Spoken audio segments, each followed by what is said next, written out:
देख रहे हैं इन डार्क राजकुमार के साथ। तो चलिए बढ़ते हैं आज की कहानी की ओर।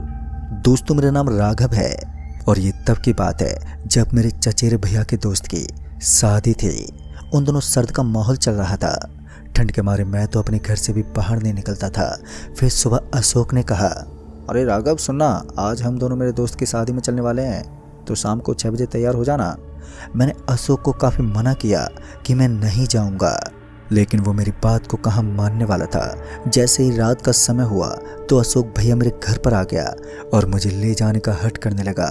किसी तरह मैं ठंड में नहाने चला गया। करीब आधे पौने घंटे के बाद मैं नहा धोकर तैयार हो गया। हम अभी बाइक लेकर निकलने वाले थे, लेकिन ठंड इतनी ज़्यादा बढ़ चुकी थी कि अब बाइक लेकर निकलना सही नहीं था। इसलिए अशोक भैया ने कहा, चलो कोई बात नहीं, हम गाड़ी लेकर चलते हैं। क्योंकि अशोक भैया के पापा के पास बाइक और गाड़ी दोनों ही थे और हम दोनों काफ़ी अच्छे से ड्राइविंग जानते थे। रात के करीबन 8:30 बजे के आसपास हम निकल पड़े। 28 दिसंबर की वो रात में मुझे क्या पता था कि मेरी ज़िंदगी की सबसे खौफनाक और डरावनी रात साबित होगी। साल 2018 मैं और अशोक भैया अभी क्रिकेट के बारे में आपस में बात ही कर रहे थे कि तभी हमारी गाड़ी के सामने अचानक ही कुछ नज़र आने लगा। भैया ने गाड़ी की स्पीड को कम कर दिया। इस वक्त मेरा ध्यान सामने की तरफ नहीं था और मैं भैया की तरफ ही देख रहा था। तो मैंने भैया से कहा, अरे भैया क्या हुआ, गाड़ी की रफ्तार को एकदम से कम क्यों कर दिया? उन्होंने धीरे से कहा, यार मुझे ऐसा लगा कि सड़क पर कोई है, लेकिन यहाँ तो कोई नज़र ही नहीं आ रहा है। इस पर मैं हंसते बोला, अरे भैया क्या आपको भी भूत प्रेत दिखते हैं क्या? और वैसे भी इतनी ठंड में भूत प्रेत सड़क पर घूमकर करेंगे क्या? किसी पेड़ के नीचे आराम से सो रहा होगा। इतना बोलकर मैं ज़ोर ज़ोर से हंसने लगा। मुझे नहीं पता था कि कुछ असाधारण चीज़ों को हमें गलत साबित करना चाहिए। इस वक्त मैं वो कर रहा था जो मुझे करना चाहिए था, यानी कि पैरानॉर्मल एक्टिविटी का मजाक उड़ा रहा था। लेकिन ऐसा करने में भैया ने मेरा भी साथ दिया। उन्होंने कहा, हाँ ये सब तो कहने की बातें होती हैं, ऐसा कुछ नहीं होता, लेकिन बेवजह कोई गाड़ी के नीचे आकर अपनी जान गंवा दे तो उल्टा केस हमारे ऊपर ही आता है। फिर हम दोनों हंसते मुस्कुराते आगे की तरफ बढ़ने लगे। तभी मुझे जोर से टॉयलेट लगा और इसलिए मैंने भैया को गाड़ी साइड में लगाने को कहा। फिर हम एक टोल गेट से ठीक पहले गाड़ी के नीचे उतर गए और टॉयलेट करने के लिए इधर उधर टहलने लगे। करीब 5 मिनट तक हम उस कड़कड़ाती हुई ठंड में टॉयलेट करने के लिए कोई सही जगह ढूंढने लगे, क्योंकि उस हाईवे के पास एक डिवाइडर था और उसके ठीक बगल में एक तारबंदी थी, तो सही जगह नजर नहीं आ रही थी। तभी अशोक भैया एक जगह पर टॉयलेट करने लगे। जैसे वो टॉयलेट करके वापस लौटे तो फिर मैं भी टॉयलेट करने के बाद उनके पीछे चल दिया और फिर हम दोनों वहाँ से निकल पड़े। अभी तक तो सब कुछ नॉर्मल चल रहा था, लेकिन उसके बाद जैसे ही हम गाड़ी के अंदर बैठे तो हमें ऐसा लग रहा था मानो हम दोनों के अलावा भी गाड़ी के अंदर कोई है जो तिरछी नज़रों से हमें देख रहा है। और इस चीज़ का एहसास सिर्फ मुझे नहीं हो रहा था, बल्कि मेरे साथ बैठे भैया इसी अनुभव को महसूस कर पा रहे थे। हम दोनों इस बारे में बात कर रहे थे। फिर हमने सोचा कि शायद दूसरी जगह पर आने की वजह से हम ऐसा महसूस कर पा रहे हैं। और कुछ दूर आगे चलने के बाद हमारी गाड़ी ने धीरे धीरे रफ्तार पकड़ना शुरू कर दिया। जहां हमें शादी अटेंड करनी थी वो जगह अभी भी यहाँ से काफ़ी दूर थी और वहाँ तक पहुँचते पहुँचते अभी भी हमें टाइम लगने वाला था। इसलिए मैं और भैया गाड़ी में रखे हुए कुरकुरे खाने लगे। फिर उसके बाद हमारी गाड़ी उस NH-34 को काटते हुए आगे की तरफ बढ़ने लगी। उसके बाद हम शादी में पहुंचे। जैसे हम लोग उस शादी में पहुंचे तब तक हमारी हालत काफ़ी हद तक बिगड़ गई थी, क्योंकि अब तक मेरा पूरा बदन ठंड से कांप रहा था। दूसरी तरफ मन में एक अजीब सी बेचैनी बनी हुई थी, जैसे हमारे साथ कुछ होने वाला है या फिर हमारे साथ कुछ गलत हुआ है। इसी बीच मेरे भैया की मुलाकात अपने दोस्त से हुई जिसकी आज शादी थी। बातें करते हुए मेरे भैया के दोस्त ने कहा, अरे भाई सब ठीक तो है ना, इस तरह मुरझाए हुए क्यों हो? भैया अपने दोस्त की बात सुनकर बोले, अरे नहीं ऐसा कुछ नहीं है, बस शायद थोड़ी थकावट हो गई है, लेकिन आज से पहले ऐसा कभी महसूस नहीं हुआ। इतना कहकर हम टेंट में चले गए। यानी कि मुझे जैसा महसूस हो रहा था ठीक वैसे भैया को भी फील हो रहा था। लेकिन हमने ऐसा क्या किया था जो हम दोनों को ही एक अजीब सी बेचैनी हो रही थी। लेकिन वहाँ कुछ देर तक घूमने के बाद हमारा शरीर नॉर्मल हो गया और हम काफ़ी एंजॉय करने के बाद अब वापस घर की तरफ निकलने वाले थे। बीच में भैया के दोस्त ने हमें रोकते हुए कहा, अरे भाई आज ही जाने की क्या ज़रूरत है, कल चले जाना। लेकिन भैया कहाँ उसकी बात मानने वाले थे। बीच में उसके दोस्त ने यह भी कहा, देखो रास्ता अभी थोड़ा ठीक नहीं है तो आराम से रुको, और कल चले जाना। लेकिन हमने उसकी बात नहीं मानी और उसके बाद तुरंत ही वहाँ से निकल पड़े, क्योंकि हमें किसी दूसरी जगह पर रहने का मन नहीं करता। गाड़ी स्टार्ट की और फिर हम दोनों वहाँ से निकल पड़े। मुझे ठीक से तो याद नहीं है, लेकिन शायद उस वक्त 12:30 के लमसम हो रहे थे जब हम शादी के टेंट से निकले थे। आते समय अशोक भैया ने गाड़ी ड्राइव की थी, तो अब उनके चेहरे पर थकावट हो गई थी। तो मैंने सोचा कि उनकी थकावट को दूर करके मैं ही गाड़ी को ड्राइव कर लेता हूँ। और उसके बाद गाड़ी हाईवे पर चढ़ी और फिर हम तुरंत ही निकल गए। गाड़ी के अंदर म्यूजिक काफ़ी तेज़ गति से बज रहा था। तभी हमारी गाड़ी में एक अजीब सी बू आने लगी। जब हम शादी से निकले थे तब ये बदबू हमारी गाड़ी से आ रही थी, लेकिन हम दोनों इस बात को समझ पाने में नाकाम थे कि आखिर ये बदबू आ कहाँ से रही है। कुछ देर और आगे चलने के बाद हमारी गाड़ी के बोनेट के अंदर से एक आवाज़ आने लगी। ऐसा लग रहा था मानो बोनेट के अंदर कोई चीज़ है और वो बोनेट को उठाने की कोशिश कर रही है। मैं एक बार के लिए अपनी गाड़ी को रोककर देखना चाहता था, लेकिन ताज्जुब की बात तो ये थी कि जैसे ही मैंने गाड़ी का ब्रेक लगाया तो उस आवाज़ का आना एकदम से बंद हो गया। फिर मुझे लगा कि शायद गाड़ी के चलने से ही आवाज़ आ रही होगी, इसलिए मैं नीचे उतरकर गाड़ी का बोनेट खोलने लगा। मेरे साथ साथ अशोक भैया भी गाड़ी से नीचे उतर गए। हम दोनों अभी गाड़ी के बोनेट को देख ही रहे थे कि तभी किसी ने मेरे कंधे पर अपना हाथ रख दिया। मुझे लगा कि शायद अशोक भैया ने मेरे कंधे पर अपना हाथ रखा होगा, इसलिए मैंने पलट कर नहीं देखा। और जब मैंने अशोक भैया के दोनों हाथों को बोनेट के वायर को छेड़ते देखा तो मैं पूरा डर गया और एकदम से पीछे की तरफ पलटा। जैसे ही मैंने पीछे पलट कर देखा तो मुझे वहाँ कोई भी नज़र नहीं आया और इस बात ने मुझे और भी ज़्यादा डरा दिया था और अब मेरा पूरा शरीर कांप रहा था। अशोक भैया ने जब मेरा उतरा हुआ चेहरा देखा तो उन्होंने कहा, अरे राघव क्या हुआ, तुम इस तरह का रिएक्शन क्यों कर रहे हो? मैं डरते हुए अशोक भैया से कहने लगा, वो भैया मुझे ऐसा लगा कि किसी ने मेरे कंधे को छुआ है। अभी मैंने इतना कहा ही था कि अशोक भैया ने कहा, अरे कुछ नहीं, ऐसे सुनसान रास्तों पर इस तरह का वहम होना कोई बड़ी बात नहीं है। जब हम किसी अनजानी जगह पर जाते हैं तो हम ऐसी चीज़ों को महसूस कर ही लेते हैं। इतना कहकर उन्होंने मुझे खामोश कर दिया और फिर हम दोनों वापस से गाड़ी में बैठ गए। गाड़ी अब वापस वहाँ से निकल पड़ी। हम दोनों को इतना तो पता चल गया था कि गाड़ी के अंदर कोई खराबी है, क्योंकि जैसे हम गाड़ी का हल्का सा ब्रेक लगाते तो गाड़ी के अंदर से एक आवाज़ आती और उस आवाज़ से ही पता चल पाता कि ज़रूर गाड़ी में कुछ गड़बड़ चल रही है, लेकिन हम उस गड़बड़ को पकड़ नहीं पाए। फिर हमने सोचा कि आगे की तरफ चलते हैं, जो होगा देखा जाएगा। गाड़ी तो अभी भी मैं ही चला रहा था और उन दोनों मुझे गाड़ी को भगाने का कुछ ज़्यादा ही शौक था। वो क्या था कि अभी मैं एक नया ड्राइवर बना था तो शौक मेरे सर पर ही सवार रहता। तभी एक गाड़ी हमें क्रॉस करते हुए आगे निकल गई। उस गाड़ी की स्पीड काफ़ी ज़्यादा थी। तभी मेरे मन में भी होड़ का उतावलापन बढ़ गया और मैंने गाड़ी को स्पीड से भगाना शुरू कर दिया। लेकिन वो गाड़ी कुछ ही पलों में मेरी आंखों से ओझल हो गई और उस सुनसान पड़ी सड़क पर उस गाड़ी की ब्रेक लाइट भी अब नजर नहीं आ रही थी।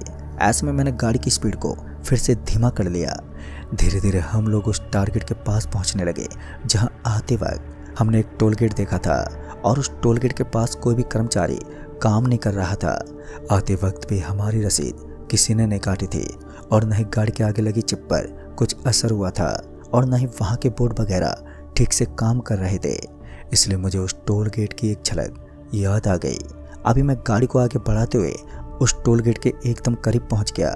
जैसे ही मेरी गाड़ी वहां पर पहुंची तो मुझे कोई आदमी दिखा जो हमारी गाड़ी के सामने हाथ दिखा रहा था। उस समय गाड़ी की स्पीड ठीक ठाक थी तो गाड़ी मुझसे कंट्रोल नहीं हुई और सामने वाले पाइप से टकराते हुए आगे चली गई। मेरे दिल की धड़कन एकदम से तेज हो गई थी। अशोक भैया भी हल्की नींद में थे तो उन्होंने जब धमाका सुना तो वो भी जल्दी से उठ गए और हड़बड़ाते हुए इधर उधर देखने लगे।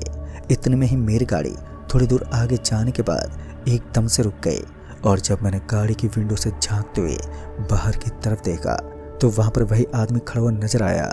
उस आदमी को उस जगह पर देखकर मुझे थोड़ी हैरानी हो रही थी, क्योंकि जब हम यहाँ पर आए थे तब हमें वो इलाका एकदम वीरान लग रहा था। ऊपर से टोल गेट भी ऐसे ही पड़ा था, जहाँ पर मैंने समझा था कि शायद ये टोल गेट सुनसान ही पड़ा रहता है, लेकिन इसका ठीक उल्टा हुआ। तभी वो बंदा भागते हुए हमारी गाड़ी के करीब आने लगा। इसलिए मैंने फुर्ती दिखाई और अपनी गाड़ी को वहाँ से भगाने की मैं कोशिश करने लगा, लेकिन इस बार गाड़ी भगाना तो दूर की बात थी, गाड़ी का इंजन स्टार्ट ही नहीं हुआ। ऐसा लग रहा था मानो गाड़ी पाइप से टकराने की वजह से किसी खराबी को जन्म दे चुकी है।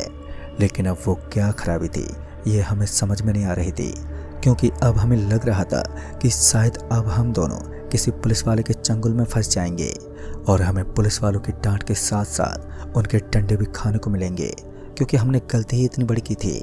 तभी वो आदमी भागता हुआ मेरे पास आया और बोला, भाई साहब आप जितनी जल्दी हो सके यहाँ से निकल जाओ, वरना आप सोच भी नहीं सकते कि आपके साथ क्या होगा। उस आदमी की बात सुनते ही मैंने गाड़ी के बोनट को संभाला, लेकिन गाड़ी के बोनट के अंदर मुझे कोई दिक्कत महसूस नहीं हुई। गाड़ी की हालत एकदम नॉर्मल थी। शक्ल और उसके ढंग से तो वो आदमी मुझे कोई पुलिस वाला नहीं लग रहा था। वो तो किसी चोर की तरह ही रिएक्शन दे रहा था, मानो उसने कोई सामान चुराया हो। तभी मैंने उस आदमी से कहा, लेकिन आप मुझे भागने के लिए क्यों बोल रहे हो? हमने तो कानून का उल्लंघन करके टोल गेट के पाइप को तोड़ा है, आपको तो हमें पकड़ना चाहिए। उस आदमी ने कहा, बकवास मत कीजिए, जितना जल्दी हो सके अपनी जान बचाकर यहाँ से भाग जाइए, वरना वो आएगा और आपने तो बहुत बड़ी गलती की है। मुझे उस आदमी की बातें बहुत ही ज़्यादा अजीब लग रही थी। उसके कहने का और उसके बतलाने का तरीका बहुत ही डरावना लग रहा था। फिर मैंने उस आदमी से पूछा, लेकिन भाई साहब आप किसकी बात कर रहे हैं, ये तो बताओ। मैंने इतना कहा ही था कि तभी वहाँ एक घंटे की आवाज़ आने लगी। ऐसा लग रहा था मानो कोई मंदिर में घंटी बजा रहा है। ये घंटी आवाज़ इतनी ज़्यादा तेज़ थी कि मेरे कान में दर्द होने लगा और फिर मुझे एहसास हुआ कि मेरे कान से ब्लड निकल रहा है, जिस वजह से मेरे कान ब्लड से सन गए। अभी मैं अपने कान को संभाल ही रहा था कि तभी अशोक भैया ने कहा, वो कौन है? अशोक भैया की हिचकिचाती आवाज़ को सुनकर मुझे यकीन हो गया था कि हाँ कुछ तो अजीब है। फिर अशोक भैया ने मेरा हाथ पकड़ा और मुझे गाड़ी में बैठने को कहा। मैं अशोक भैया के पीछे पीछे गाड़ी में जाने लगा। तभी वो घंटी की आवाज़ और भी तेज होने लगी। दरअसल वो आवाज़ इतनी ज़्यादा तेज हो गई थी कि अब बर्दाश्त से बाहर हो रही थी और इस कारण मैं ज़ोर से चिल्लाने लगा। तभी हमारी गाड़ी के अंदर टॉयलेट की बदबू आने लगी और ये बदबू इतनी ज़्यादा गंदी थी कि मुझे उबाकियाँ उठने लगी, जैसे मुझे अभी उल्टी होने वाली है। अशोक भैया मुझे गाड़ी में लेकर तो आए थे, लेकिन तभी मैं गाड़ी से भी नीचे उतर गया। लेकिन गाड़ी से नीचे उतरता हूँ तो मुझे वो घंटी की तेज आवाज़ सुनाई देती है और जब गाड़ी में बैठता हूँ तो वो उल्टी करा देने वाली भयानक सी बदबू मुझे आने लगती है। इससे पहले कि हम कुछ और कर पाते कि अचानक वो आदमी चिल्लाते हुए बोला, मैंने तुम्हें कहा था यहाँ से भाग जाओ, लेकिन तुम दोनों ने मेरी बात नहीं मानी ना। अब तुम्हें उससे सामना करना पड़ेगा जो तुम्हारे लिए बहुत घातक है। मैं भी उस आदमी से हकलाते बोला, अबे तू किसकी बात कर रहा है और ये सब क्या हो रहा है, हमें कुछ भी समझ नहीं आ रहा। फिर वो आदमी बोला, अब जो होगा वो तुम्हारी सोच से भी परे होगा। अशोक भैया अभी भी गाड़ी में बैठे थे। मुझे काफ़ी हैरानी हो रही थी कि इतनी भयानक बदबू आने के बाद भी वो गाड़ी में कैसे बैठ सकते हैं। तभी वो घंटी की आवाज़ आना बंद हो गई और जैसे उस आवाज़ का आना बंद हुआ तो वैसे ही मेरे कान को सुकून मिला। लेकिन दूसरी पल मैंने एक ऐसा दहशत भरा चेहरा देखा जिसे देखकर हर किसी की रातों की नींद हराम हो जाए। मेरे सामने एक झुलसे हुए चेहरे का आदमी खड़ा था। उसका चेहरा तो झुलसा हुआ था, साथ ही उसके हाथ पैर भी कटे हुए थे। उसका आधा शरीर हवा में उड़ रहा था। तभी अशोक भैया डरते हकलाते गाड़ी से बाहर निकले और जब मैंने उनकी तरफ देखा तो उनके पीछे भी ठीक इसी तरह का एक आदमी लगा हुआ था जो उनका पीछा कर रहा था। मैं भी अशोक भैया की तरह उनके पीछे पीछे भागने लगा और हम दोनों उस टोल गेट की तरफ भागने लगे। लेकिन उस टोल गेट के पास हमें कोई भी आदमी नज़र नहीं आ रहा था। हमें समझ में नहीं आया कि कुछ देर पहले दिखाई देने वाला वो आदमी एकदम अचानक से कहाँ गायब हो गया। मैं और अशोक भैया भी इसी सोच में डूबे हुए थे कि जब हमने पीछे पलट कर देखा तो हमने पाया कि वो भूख से तड़पते शैतान अभी भी हमारा पीछा कर रहे थे। उनके शरीर पर सफ़ेद लिबास था। वो किसी लंबे चौड़े इंसान की तरह दिख रहे थे। मैंने ये बात पहले सुनी थी कि किसी भी शहीद इंसान के पूरे बदन पर सफ़ेद लिबास का कपड़ा लपेटा जाता है, यानी कि ये दोनों कोई शहीद थे और हमारी कोई बड़ी भूल हुई थी। मुझे इतना भी पता था कि जिन चीज़ों पर हमने मजाक उड़ाया था वही चीज़ें हमारे पीछे हमारा कहर बनकर हमें मारने की कोशिश में हैं। मैं और अशोक भैया उस टोल को पार करते हुए वहाँ से थोड़ा आगे पहुँचे तो हमें एक मोहल्ले का बड़ा सा बोर्ड दिखाई दिया और उस बोर्ड को देखते हमें लगा कि शायद इस तरफ कोई मोहल्ला होगा। उसके बाद हम दोनों को लगा कि इस मोहल्ले की तरफ चलते हैं, शायद हमारी कोई मदद कर दे। यही सोचकर हम उस मोहल्ले की तरफ चल पड़े जिस तरफ वो कच्चा रास्ता बना था। अभी हम दोनों उस मोहल्ले की गली में घुसे ही थे कि तभी हमने देखा कि वहाँ पर तो सारे मकान एकदम वीरान नजर आ रहे थे। एक आदमी तो छोड़ो, कोई परिंदा भी नहीं था। और तभी अशोक भैया ने मुझे अपने हाथ से इशारा करते हुए कहा, राघव वो वहाँ कुछ दिखाई दे रहा है। जब मैंने उस तरफ देखा तो वहाँ कोई बड़ी सी हवेली टाइप में नजर आ रही थी, लेकिन इस समय हमें हर कदम सोच समझ कर उठाना था।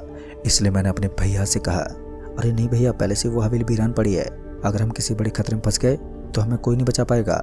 अशोक भैया ने कहा, देखो राघव, अब हमारे पीछे कोई आत्मा नहीं है, हमें किसी सही जगह पर जाना चाहिए ताकि आज रात आसानी से कट जाए, और ठंड भी बहुत ज़्यादा बढ़ गई है। भैया की बात भी कहीं ना कहीं ठीक ही थी, क्योंकि इतनी ज़्यादा ठंड हो गई थी, क्योंकि अब तो हाथ पैर भी जमने लगे थे। उस हवेली के अलावा भी वहाँ काफ़ी सारे मकान थे, लेकिन वो सभी वीरान लग रहे थे। तभी एक मकान का दरवाज़ा एकदम से खुल गया, और उस दरवाजे के खुलते ही जब मैंने उस तरफ देखा तो मैंने पाया कि नारंगी कलर की टी शर्ट और एक वाइट रंग का कच्छा पहने एक आदमी शायद टॉयलेट करने के लिए अपने घर से बाहर निकला था। ये सही मौका था। हम दोनों जल्दी से भागते हुए उस आदमी के पास चले गए। फिर हम उसके सामने गिड़गिड़ाते हुए बोले, भाई साहब हमारी मदद कर दीजिए, हम दोनों बुरी तरह फंसे हुए हैं। हम उस आदमी के सामने कुछ इस तरह हाथ जोड़ रहे थे कि उसे भी 1 मिनट में ही समझ में आ गया कि हमने कुछ तो गलत किया है। तभी उस आदमी ने कहा, मुझे लगता है तुम दोनों ने उस टोल गेट के पास टॉयलेट करने की कोशिश की होगी, या फिर तुमने टॉयलेट किया होगा। पहले तो मुझे इस बात के बारे में कुछ मालूम नहीं था, लेकिन फिर याद आया कि आते समय मैंने उस टोल गेट के पास टॉयलेट किया था, और मेरे साथ अशोक भैया ने भी वहीं पर टॉयलेट किया था। इसलिए मैंने अपनी मुंडी को हिलाया। फिर उस आदमी ने बताया कि वहाँ पर टॉयलेट करना सख्त मना है, और वहाँ पर एक बोर्ड भी लगा हुआ है जिस पर साफ शब्दों में लिखा गया है कि यहाँ पर कभी टॉयलेट मत करना। फिर मैंने उस आदमी से कहा, लेकिन वहाँ ऐसा क्या है जो कोई टॉयलेट नहीं कर सकता? इस पर उस आदमी ने कहा, वहाँ किसी मुर्दे को दफनाया गया है करीब 72 साल पहले। दोस्तों, उस आदमी ने इतना कहा ही था कि अचानक ही बहुत जोर की हवाएं चलने लगी, और एकदम से ही पूरा मौसम बिगड़ गया। आसमान में बादल गरजने लगे। फिर उस आदमी ने हम दोनों को जल्दी से अपने घर में भागने को कहा। हम उस आदमी के पीछे पीछे उसके घर में घुस गए, और जैसे हम उस आदमी के घर में पहुंचे तो उस आदमी ने कहा, अब उस शहीद की आत्मा बहुत ही भयानक रूप ले चुकी है, आज की रात आपको यहीं पर ठहरना होगा। हम अपने सभी घर के आसपास भगवान के शुद्ध जल से एक घेरा बनाते हैं, जिसे हम शुद्धिकरण के नाम से नवाजते हैं। दोबारा उस आदमी ने बताया कि किसी आदमी की मौत हो गई थी, और उसकी मौत के बाद वो एक बार के लिए पुनः जीवित हो गया था। कहते हैं जब वो आदमी फिर से जीवित हुआ तो उसने समाधि लेना सही समझा, और उसके बाद लोगों ने उस टोलगेट के पास बने एक खेत में उसकी समाधि बना दी। मुझे नहीं पता कि उस आदमी की बात में कितनी सच्चाई थी, लेकिन रंग ढंग से तो ऐसा ही लग रहा था कि वो आदमी बिल्कुल सही बोल रहा है, और अब हमें अपनी गलती सुधारनी थी। धीरे धीरे रात बीतने लगी, और किसी तरह उस भयानक रात को काटकर अभी हम जिंदा बच गए थे। लेकिन फिर उस आदमी ने बताया कि अगर हम लोग अपनी गलती को नहीं सुधारेंगे तो वो आत्मा हम दोनों का पीछा नहीं छोड़ेगी। इसलिए दूसरे ही दिन मैं और अशोक भैया सुबह अपनी गाड़ी के पास पहुंचे, और जहां हमने टॉयलेट किया था उसी पत्थर के नीचे उस आदमी की बॉडी को दफनाया गया था। पहले तो हमने माफ़ी मांगी, और उसके बाद हम दोनों शुद्ध जल से उस पत्थर को धोने लगे। हमें पता था कि इतना करने से आत्मा शांत नहीं होगी, लेकिन कम से कम हमें माफ़ कर देगी। इसलिए हमने माफ़ी तो मांग ली थी, लेकिन उसके बाद हमारे शरीर में अजीब सा बुखार आने लगा। फिर उस आदमी ने बताया कि वो आत्मा धीरे धीरे हमारे शरीर से अपना कब्जा छोड़ने वाली है। दरअसल हमारा शरीर टूट गया था, और एक अजीब सी बेचैनी हो रही थी। घर से फ़ोन आया तो मैंने घर वालों को सारी बात बता दी। घर वाले भी काफ़ी टेंशन में आ गए थे, और उसके बाद वो आदमी हमें वहाँ से सीधे एक पीर बाबा के पास ले गया। पीर बाबा के पास जाने के बाद हम दोनों के ऊपर वहाँ एक बाबा ने कुछ झाड़ फूक की। फिर उस बाबा ने बताया कि तुम दोनों ने सही समय पर अपनी गलती सुधार ली, वरना वो आत्मा तुम दोनों को जीवित नहीं छोड़ती। लेकिन शुक्रिया अदा तो हमने उस आदमी का भी किया जिस आदमी ने हमें एक रात एक नई जिंदगी दी थी, वरना आज के टाइम पर भला इस तरह की मुसीबत आने पर कोई भी किसी की मदद नहीं कर सकता। मेरी ज़िंदगी की एकमात्र ऐसी दहशत भरी रात थी जिसके बाद मैंने कभी भी भूत प्रेत का मजाक नहीं उड़ाया, और आज भी मैं इन चीज़ों से काफ़ी ज़्यादा सहम जाता हूँ। दोस्तों, हालांकि आज भी वो भूत टोल गेट से गुजरने वाले काफ़ी इंसानों को दखल देता है। किसी को गाड़ी के सामने सफ़ेद रंग का कुछ नज़र आता है और फिर वो गायब हो जाता है, जिससे लोग बुरी तरह से डर जाते हैं। तो दोस्तों, इस कहानी में बस इतना ही। तब तक के लिए बाय एंड टेक केयर। दोस्तों, उस रोज मैं छिलवाड़ा जा रहा था। बस टाइम पर मिल गई थी और बस में सीट भी सफ़र काफ़ी लंबा होने वाला था, इसलिए मैं अपनी सीट पर आराम से बसर गया। धीरे धीरे बस भरती चली गई और एक वक्त के बाद बस इतनी भर गई कि बस में ज़रा सी भी जगह नहीं बची थी। पर बस का कंडक्टर अभी भी यात्री चढ़ा जा रहा था। वो तो गनीमत थी कि मैं विंडो सीट पर था, जिस वजह से बाहर की ताज़ी हवा मिल पा रही थी, वरना बस के अंदर तो घुटन सी होने लगी थी।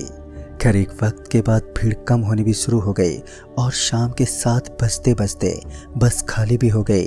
अब बस में मेरे को लगाकर 10 से 12 ही यात्री थे और छिलवाड़ा पहुंचने में अभी भी 2 घंटे का वक्त था। वैसे तो मैं भी बस में बैठे बैठे अब उब गया था, पर मंजिल अभी भी दूर थी। खैर किसी तरह अगले 2 घंटे भी मेरे बीते गए और करीबन 9 बजे बस छिलवाड़ा पहुंच गई।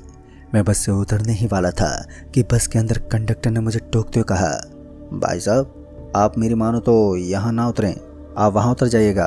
कंडक्टर की बात सुनकर मैंने कहा, अरे मेरा दोस्त आने वाला है, आप चिंता मत करो। और ये बोलकर मैं उस बस स्टॉप पर उतर गया। वैसे तो मेरा कोई दोस्त मुझे लेने नहीं आने वाला था, पर मैंने उस कंडक्टर से पीछा छुड़ाने के लिए झूठ बोल दिया, क्योंकि मुझे वो कंडक्टर को सही नहीं लगा।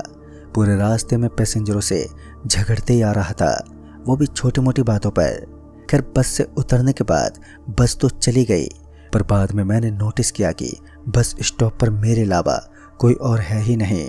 हालांकि अभी 9 ही बजे थे, पर वहाँ पसरी खामोशी से मुझे ऐसा लग रहा था कि पूरा छिलवाड़ा गहरी नींद में सो गया हो। अब रात का अंधेरा और मेरे अकेलेपन के चलते मुझे थोड़ी घबराहट होने लगी थी।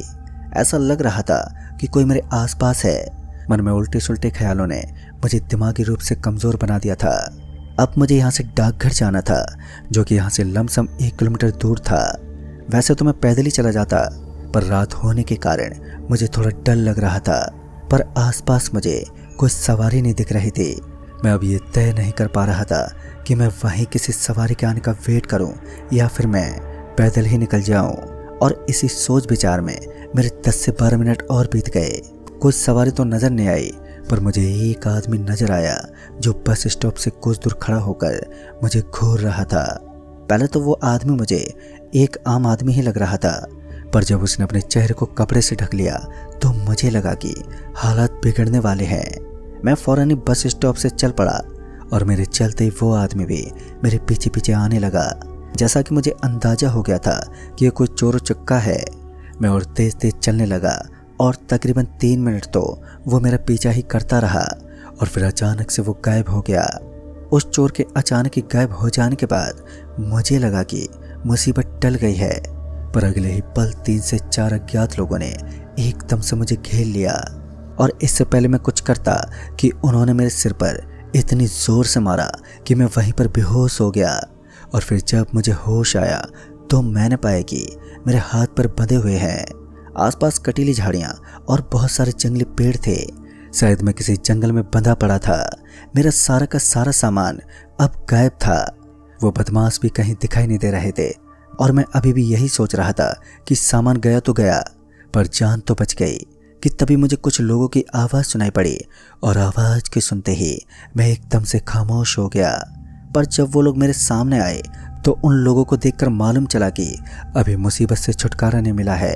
दरअसल वो लोग कोई और नहीं बल्कि वही चोर बदमाश थे जिन्होंने मुझे बांध कर रखा था। मुझे होश में देखकर उन चारों में से एक, जो नाटा सा था, उसने मेरे चेहरे पर जोरदार लात मारते हुए कहा, देख अगर तूने हमारी बात नहीं मानी तो यहीं मार के फेंक देंगे। इस पर मैं डरते डरते बोला, क्या चाहते हो आप? और मेरे इतना बोलते ही उस नाटे आदमी ने मेरे सिर के बालों से पकड़कर मुझे उठाया और खींचते हुए थोड़ी दूर ले गया और सामने की तरफ दिखाते हुए बोला, वो औरत दिखाई दे रही है जो वहाँ उस कब्र के चारों तरफ घूमे जा रही है? मैंने जवाब देते हुए कहा, हाँ दिखाई दे रही है। फिर वो नाटा आदमी बोला, तुझे उस कब्र पर रखा हुआ वो काला पत्थर लाकर हमें देना है, वो भी चोरी से। अगर उस औरत को जरा सी भी तेरी भनक लग गई तो वो तुझे वहीं फाड़ कर खा जाएगी। इस पर मैं बोला, पर वो तो वहीं घूमे जा रही है, फिर मैं कैसे उस पत्थर को ले पाऊंगा? इस पर वो नाटा आदमी बोला, वो औरत अंधी है और बहरी है, पर वो इंसान की महक सूंघ लेती है। अभी उस नाटे आदमी ने इतना कहा ही था कि तभी पीछे से किसी ने मेरे ऊपर बदबूदार कीचड़ उड़ेल दिया। कीचड़ के उड़ेलने के बाद उन लोगों ने मेरे हाथ पर खोलते हुए कहा, जाओ अब वो काला पत्थर लेकर आओ, और हाँ, भागने की कोशिश मत करना, नहीं तो जान से जाओगे। और इतना बोलकर वो लोग वहाँ से पीछे हट गए और वहीं मैं धीमे धीमे उस औरत की तरफ बढ़ने लगा। उस औरत की तरफ बढ़ते हुए मैं यही सोच रहा था कि आखिर ये औरत है कौन, और वो चारों खुद ही वो काला पत्थर क्यों नहीं ले लेते। अभी मेरे मन में ये सब चल ही रहा था कि तभी वो औरत जो लगातार उस कब्र के चारों तरफ घूमे जा रही थी, वो एकदम से रुक गई।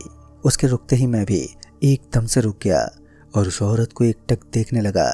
उस औरत को देखकर ऐसा लग रहा था मानो उसे एहसास हो गया हो कि कोई उसके आसपास है। फिर कुछ देर खड़े रहने के बाद उस औरत ने फिर से उस कब्र के चारों तरफ घूमना शुरू कर दिया और उसके कुछ देर बाद मैंने भी अपने कदम उस कब्र की तरफ बढ़ाए।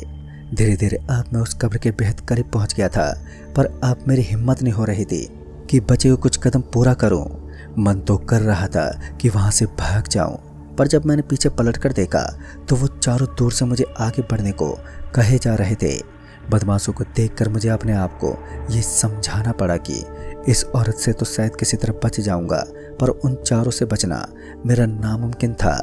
लिहाजा मैंने एक गहरी सांस ली और आगे बढ़ने का फैसला किया। अब कुछ कदम आगे बढ़ते ही मैं उस कब्र के बेहद करीब पहुंच चुका था और अब मुझे उस कब्र पर रखा वो काला पत्थर भी साफ साफ दिखाई दे रहा था। अब बस किसी तरह उस औरत से पार पाना था। और जैसे वो औरत घूमते हुए उस कब्र के पीछे गई तो मैं झट से उस कब्र के पास गया और उस पत्थर को जैसे उठाया कि वैसे ही वहां की जमीन नीचे धंसने लगी। हड़बड़ी में मैं उस कब्र पर गिर पड़ा और मैं अभी उठकर वहां से भागता कि तभी वो औरत ठीक मेरे सामने आकर खड़ी हो गई। वो लगातार चौकन्ना हो रही थी। वो बार बार हवा में घुली गंध को सूंघे जा रहे थे, पर उसे मेरी गंध का पता ही नहीं चल पा रहा था। शायद वो बदबूदार कीचड़ की वजह से मैं किसी तरह बिना हिले डुले वहीं पड़ा रहा और उस औरत के वापस से घूमने का वेट करने लगा। पर इस बार तो वो औरत अपनी जगह से टस से मस नहीं हो रही थी। फिर काफ़ी देर तक वो औरत एक ही जगह पर खड़ी रही। फिर वो अपने सिर के बाल नोच नोच कर जमीन पर फेंकने लगी और फिर उसे अपने सिर के बाल तोड़कर नीचे फेंकता देख मुझे बड़ा अजीब लग रहा था। फिर कुछ देर में उस औरत ने अपने आधे बाल नोचकर जमीन पर फेंक डाले। फिर जब मैंने जमीन पर पड़े उन बालों को ध्यान से देखा तो मैंने पाया कि वो जमीन पर पड़े बाल नुकीले कांटों में बदलते जा रहे हैं और साथ ही मेरी तरफ चले आ रहे हैं। मैं समझ गया कि अगर यहाँ से मैं जल्दी नहीं निकला तो मेरा हर्ष दर्दनाक होगा। लिहाजा मैं वहाँ से निकलने का रास्ता खोजने लगा, पर चारों तरफ की जमीन तो दलदली हो गई थी। ऐसे में वहाँ से भागने का मतलब था कि जमीन में दफन हो जाना। ऊपर से अब कांटों में बदले उस औरत के बाल भी अब बेहद करीब आ चुके थे, जिस वजह से मैं ना चाहते हुए भी वहाँ से उठा और दूसरी तरफ भागा। पर कुछ कदम चलते ही मेरे पाँव उस दलदल में फंस गए। मैं डर से चीखने चिल्लाने लगा। वहीं वो चारों बदमाश अभी भी वहीं खड़े होकर मेरे को दूर से देखे जा रहे थे और इधर मैं धीरे धीरे कमर तक उस दलदल में धंस चुका था। तभी मुझे ख्याल आया कि शायद इस काले पत्थर को अगर मैं छोड़ दूं तो बच जाऊंगा, और ये सोचकर मैंने उस काले पत्थर को वापस से उस कब्र के पास फेंक दिया। उस काले पत्थर को फेंकते वो दलदली जमीन फिर से नॉर्मल हो गई, पर मैं कमर तक जमीन में धंसा ही रहा और वो औरत भी अब फिर से उस कब्र के चारों तरफ घूमने लगी। और जब मैंने उन बदमाशों की तरफ देखा तो अब वो भी कहीं दिखाई नहीं दे रहे थे। अब किसी तरह मुझे जमीन से बाहर निकलना था और मैं अपने दोनों हाथों से जमीन खोदने लगा, पर कुछ ही देर में मेरे उंगलियों में दर्द होने लगा। अब तक मैं कमर से कुछ नीचे तक खोद चुका था, पर अब और चाहकर भी नहीं खोद सकता था। इसी बीच जब मेरा ध्यान उस औरत पर गया जो उस कब्र के चारों तरफ चक्कर लगा रही थी, तो मैंने पाया कि अब वो उस कब्र के चक्कर नहीं लगा रही है। हालांकि वो उस कब्र के पास अपना सिर झुकाए वहीं पर बैठी हुई है। अभी मैं उस औरत की तरफ ही देख रहा था कि तभी अचानक से बारिश होने लगी और देखते ही देखते इतनी जोरदार बारिश होने लगी कि कुछ ही देर में वहाँ की मिट्टी ढीली पड़ने लगी। और मिट्टी को ढीला पड़ता देख मैंने अपना बचा कुचा पूरा दमखम झोंकते हुए एक बार फिर मिट्टी को अपने हाथ से खोदने लगा। चूँकि मिट्टी अब काफ़ी ढीली पड़ चुकी थी, जिस वजह से मैं बड़ी ही आसानी से मिट्टी हटाए जा रहा था। मैं बस जमीन से बाहर निकलने ही वाला था कि तभी वो औरत ठीक मेरे सामने आकर खड़ी हो गई। उसे देखकर ऐसा लग रहा था कि मानो अब मैं उसे साफ साफ दिखाई दे रहा हूँ। तभी मुझे एहसास हुआ कि बारिश के चलते वो बदबूदार कीचड़ मेरे शरीर से धुल गया है। जिस वजह से अब वो मेरी गंध पाकर वो मेरे पास आ गई है। इससे पहले वो कुछ करती कि मैं झट से बाहर निकला और वहां से तेजी से भागा। बारिश की वजह से वो जगह किचकिची और फिसलनदार हो गई थी, जिस वजह से मैं तेज नहीं भाग पा रहा था। पर मैं पूरी कोशिश कर रहा था, लेकिन तभी मेरा पांव फिसला और मैं मुंह के बल नीचे गिर पड़ा। गिरते ही मेरे आंखों के आगे अंधेरा छा गया और फिर जब मुझे होश आया तो मैं किसी गहरे गड्ढे में था, जिसमें बहुत सारे इंसानी कंकाल भरे हुए थे। उन इंसानी कंकालों को देखकर मुझे ये लगा कि मेरा भी शायद यही हर्ष होने वाला है। वैसे भी उस गहरे गड्ढे से मैं चाहकर भी नहीं निकल सकता था। हालांकि मैंने काफ़ी आवाज़ें दी, ये सोच कर कि शायद कोई मदद के लिए आ जाएगा, पर मैं आवाज़ देते देते थक गया, पर वहाँ पर कोई नहीं आया। शायद मेरी आवाज़ उस गहरे गड्ढे से बाहर ही नहीं जा पा रही थी। फिर जब सुबह हुई तो मुझे लगा कि शायद अब कोई आ जाएगा, पर वक्त बीतता रहा और सुबह से दोपहर और दोपहर से शाम हो गई, पर कोई नहीं आया और अब मेरा गला भी चीख चीख कर बैठ गया था। तभी उस गहरे गड्ढे में एक और आदमी आकर गिरा और फिर जब मैं उस आदमी के पास गया तो मैंने पाया कि वो बेहोश है, पर उसकी सांसें अभी भी चल रही थी। मैं उसके पास ही बैठ गया और उसके होश में आने का वेट करने लगा। तकरीबन 2-3 घंटे के बाद जाकर उसे होश आया और होश में आते ही वो आदमी चीखने चिल्लाने लगा। वो भी मेरी तरह ही डरा हुआ था। मैंने किसी तरह उसे शांत किया और फिर जब वो शांत हुआ तो उसने बताया कि उन्हीं बदमाशों ने उसे उस कब्र से वो काला पत्थर लाने के लिए मजबूर किया है। वो पत्थर तो नहीं ले पाया, पर उस औरत के हत्थे जरूर चढ़ गया था। वहीं मुझे अभी तक ये सारा माजरा समझ में नहीं आ रहा था और साथ ही उस गहरे गड्ढे से निकलने का भी कोई तरीका नहीं सोच रहा था। पता नहीं आगे हमारे साथ क्या होने वाला था कि तभी उस आदमी को उस गहरे गड्ढे में एक बड़ा सा बिल नजर आया, जो कि हड्डियों के पीछे छुपा हुआ था। उस आदमी को लगा कि यही बाहर निकलने का रास्ता है और ये सोचकर वो आदमी उस बिल में घुटनों के बल सरकता हुआ अंदर चला गया। और वहीं मैं ये सोचने लगा कि अगर ये सच में इस गड्ढे से निकलने का रास्ता है तो फिर इतने सारे लोगों के कंकाल यहाँ पर क्यों हैं? ये लोग इस बिल के रास्ते बाहर क्यों नहीं निकले? मैं अभी ये सोच ही रहा था कि तभी उस आदमी की दर्दनाक चीख सुनाई पड़ी। उसकी चीख सुनते ही मैं उस बिल से दूर हट गया। मैं अभी यही सोच रहा था कि उस आदमी के साथ क्या हुआ कि तभी उस बिल से उसी आदमी का कटा हुआ सर लुढ़कते हुए बाहर की तरफ आ गया। उस आदमी का कटा हुआ सर देखकर तो मैं डर के मारे उसी वक्त बेहोश हो गया। फिर जब मेरी आंखें खुली तो सुबह हो चुकी थी और मैंने देखा कि उस गड्ढे के बाहर से कोई झांक रहा है। इससे पहले मैं उस आदमी को आवाज़ देता कि उस आदमी ने आवाज़ देते हुए कहा, तुम अकेले ही बचे हो या फिर और कोई भी है? मैंने तुरंत ही जवाब देते हुए कहा, नहीं, मैं अकेला ही हूँ। मेरे इतना कहने के कुछ देर के बाद ही उस आदमी ने एक रस्सी नीचे फेंकी, जिसके सहारे से उस आदमी ने मुझे उस गड्ढे से बाहर खींच लिया। जब मैं गड्ढे से बाहर आया तो मैंने पाया कि वो आदमी और कोई नहीं बल्कि वही बस का कंडक्टर है, जो उस रात मुझे बस डिपो पर उतरने की सलाह दे रहा था। और मैंने उस वक्त उसकी बात ना मानकर अपना ये हाल कर लिया। खैर उस वक्त उस कंडक्टर ने मुझे वहाँ से निकाला और सीधे बस डिपो ले गया और पहली बस से मुझे वहाँ से रवाना कर दिया।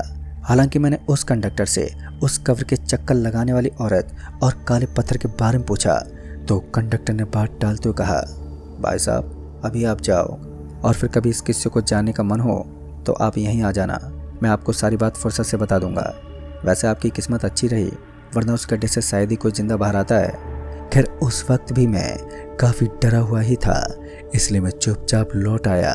पर अब इस हादसे को बीते काफ़ी वक्त गुजर चुका है और मेरा मन कर रहा है कि मैं उस औरत और काले पत्थर का राज एक बार ज़रूर मालूम करूं। पर अभी मेरा छिलवाड़ा बस डिपो जाना नहीं हुआ है, पर अगर मैं भविष्य में कभी गया तो ज़रूर पता करूंगा कि आखिर वो भला क्या है। तो दोस्तों इस कहानी में बस इतना ही। कहानी आपको पसंद आई हो तो वीडियो को लाइक शेयर ज़रूर कर दें और साथ ही हमें नीचे कमेंट बॉक्स में ज़रूर बताएं। तो मैं आपका दोस्त राजकुमार जल्द ही मिलूंगा ऐसे ही एक और नई कहानी के साथ। तब तक के लिए बाय एंड टेक केयर।